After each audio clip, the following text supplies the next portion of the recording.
안녕하세요. 매일 아침 말씀 묵상에 오신 여러분을 진심으로 환영합니다.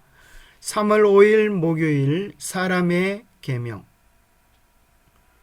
생각할 문제. 바울이 책망한 사람의 계명은 무엇인가? 하늘나라의 원칙이 되는 하늘의 계명은 무엇인가?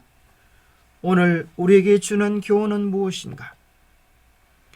골로새서 2장 20절입니다. 너희가 세상의 초던 학문에서 그리스도와 함께 죽었거든 어찌하여 세상에 사는 것과 같이 규례에 순종하느냐? 곧 붙잡지도 말고 맛보지도 말고 만지지도 말라 하는 것이니 이 모든 것은 한때 쓰이고는 없어지리라. 사람의 명령과 가르침을 따르느냐? 이런 것들은 자의적 숭배와 겸손과 몸을 괴롭게 하는 데는 지혜 있는 모양이나 오직 육체에 따르는 것을 금하는 데는 조금도 유익이 없느니라. 바울은 골로새 교회 교인들에게 구약에 없어진 옛 제도를 따르는 것을 책망합니다. 유대인들이 주장하는 율법을 따르는 것은 없어질 것을 귀하게 여기는 속임수에 들어가는 것임을 지적하며 예수님을 믿는 믿음에 굳게 서도록 권고하고 있습니다. 갈라디아서와 마찬가지로 바울은 유대교의 의식을 지키려고 하는 문제에 대해 세상의 초등 학문이라고 규정합니다. 다시 말해 지상성전과 같은 것들은 땅에 속한 것이지만 우리의 시민권은 하늘에 있습니다. 우리가 의식법에 얽매일 필요가 없던 것은 이것들이 단지 지금 우리가 그리스도를 통해 누리는 현실을 예표했던 것일 뿐이기 때문입니다. 이 규례들은 하나님이 주신 것이 분명하지만 그 기능을 다했기 때문에 더 이상 필요하지 않습니다. 하나님의 손이 성전 휘장을 찢는 사건에서 알 수 있듯이 이 모든 규례는 십자가에서 폐지되었기에 유대교 배경을 가진 사람들을 포함한 모든 그리스도인은 이것에 매이지 않습니다. 오히려 이 규례를 따르는 것은 사라져버릴 이 세상과 자신을 동일시하는 것입니다.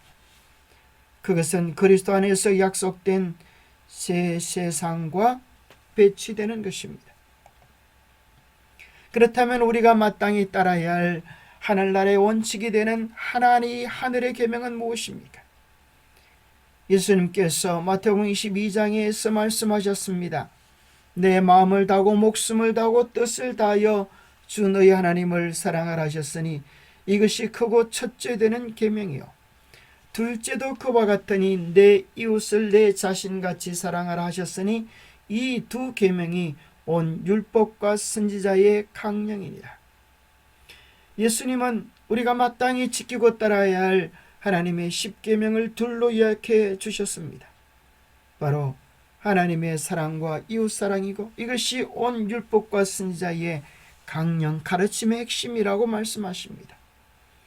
하나님의 영원한 십계명은 도덕법은 때와 상황에 따라 이랬다 저랬다 변경되거나 폐지되어지지 않는 영원한 하나님의 통치의 원리입니다.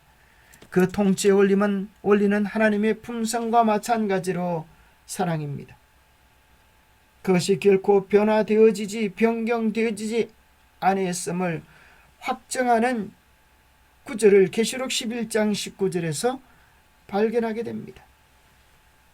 하늘에 있는 하나님의 성전이 열리니 성전 안에 하나님의 언약궤가 보이며 또 번개와 음성들과 우레와 지진과 큰 우박이 있더라. 곧 모든 심판의 기준이 되는 하나님의 거룩한 언약의 증거 곧 언약궤가 하나님의 성전에 변함없이 보관되어 있음을 말해주고 있습니다. 성도들의 인내가 여기 있나니 그들은 하나님의 계명과 예수에 대한 믿음을 지키는 자니라. 세상은 배교하고 변경한 계명을 따를지라도 성도들은 인내를 가지고 예수님에 대한 믿음과 하나님에 대한 계명과 성령의 지도하심과 인도하심을 따라 변함없이 살아가고 있는 것입니다. 일곱째 천사가 그 대접을 공중에 소돔의 큰 음성이 성전에서 보좌로부터 나서 이르되 되었다 하시니, 바로 계시록 11장 19절에 언약궤 곁에 있던 번개와 엄성과 우레와 큰 지진, 그리고 우박이 쏟아지면서 일곱 재앙으로 이 지구 역사가 맞춰지는 것을 보게 되어집니다. 하나님의 심판의 기준이 하나님의 십계명이라고 하는 사실을 얼마나 명확하게 확정해 주는 구절입니까? 뿐만 아니라 성경의 마지막 결론 요한계시록 22장에 보면 하늘 새 예루살렘에 들어갈 자들과 들어가지 못할 자들에 대한 구분점을 이렇게 묘사해 줍니다. 자기 두루마기를 빠는 자들은 복이 있으니 이는 그들이 생명나무에 나아가며 문들을 통하여 성에 들어갈 권세를 받으려 함이로다. 개들과 점술가들과 음행하는 자들과 살인자들과 우상숭배자들과 및 거짓말을 좋아하며 지어내는 자는 다 성 밖에 있으리라. 어떻게 우리의 두루마기를 빨 수 있을까요? 두루마기는 성도들의 행실이라 했습니다. 그들의 죄와 허물들을 어린 양의 보혈 되시는 구주 되시는 예수 그리스도의 보혈에 빨고 회개하고 하나님의 계명을 신실히 지키는 것으로 그들의 삶을, 그들의 신앙을 나타내고 증가하는 것입니다. 그래서 킹 제임스 버전에는 두루마기를 빠는 자들이라는 표현을 계명을 행하는 자들, 계명을 지키는 자들이라고 설명해 주고 있습니다.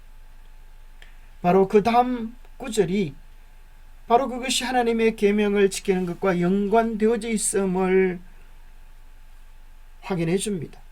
바로 성에 들어가기를 원하지만 성 바깥에서 울며 통곡하는 자들의 특징이 나오는데, 그 특징이 바로 십계명의 조항과 연관되어져 있음을 발견하게 됩니다. 점술가들이 무엇입니까? 첫째 계명을 어긴 자들입니다. 음행하는 자들은 7번째, 살인자는 6번째, 우상 숭배하는 자는 2번째, 거짓말하는 자는 9번째 계명으로 명확히 되어져 있음을 발견하게 됩니다. 성경의 결론은 곧 복음을 알고 순종하는 자들은 그 믿음으로 말미암아 구원에 이르고, 하나님을 믿는다고 입술로만 고백하고 순종이 믿음의 열매가 없는 자들은 슬피 울며 통곡하는 일이 있을 것이라고 말씀하는 것입니다. 거짓 교사들에 대한 경고. 신자들은 다른 어떤 것보다도 이 위험에 대하여 경계하여야 한다. 왜냐하면 거짓 교사들을 받아들임으로 그들이 오류에게 문을 열어주게 되고, 원수는 그들을 사용하여 복음의 신앙으로 새로 나온 사람들의 영적 지각을 흐리게 하고 확신을 흔들리게 할 것이기 때문이었다. 그리스도께서는 표준이시다. 그들은 그 표준으로 제시된 교리들을 시험해야 했다. 그들은 그리스도의 가르침에 일치하지 않은 것은 모두 거절해야 했다. 기도하겠습니다. 하나님 아버지, 참으로 열심을 다했지만 잘못된 지식을 따라가 멸망에 이르는 자가 되지 않게 하여 주옵소서. 우리 하여금 성령 안에서 참된 진리를 발견하고 그 진리를 향하여 매진하게 도와주옵소서. 썩어질 세상 학문과 지나간 율법주의에 매여 어리석은 멍에를 매며 살아가지 않게 하시고, 복음 안에서 참된 자유와 온전한 사랑을 주님께 드리게 하여 주옵소서. 그렇게 해서 우리 주님께서 오실 때에 착하고 충성된 종이라고 칭찬받을 수 있는 우리 모두가 되도록 축복해 주시옵기를 우리 주 예수 그리스도 이름 머지하여 간절히 간구하옵나이다. 언제나 좌로나 우로나 치우치지 아니하고 바른 정로로 걸어가는 우리 모두의 삶이 되시기를 간절히 바랍니다. 감사합니다.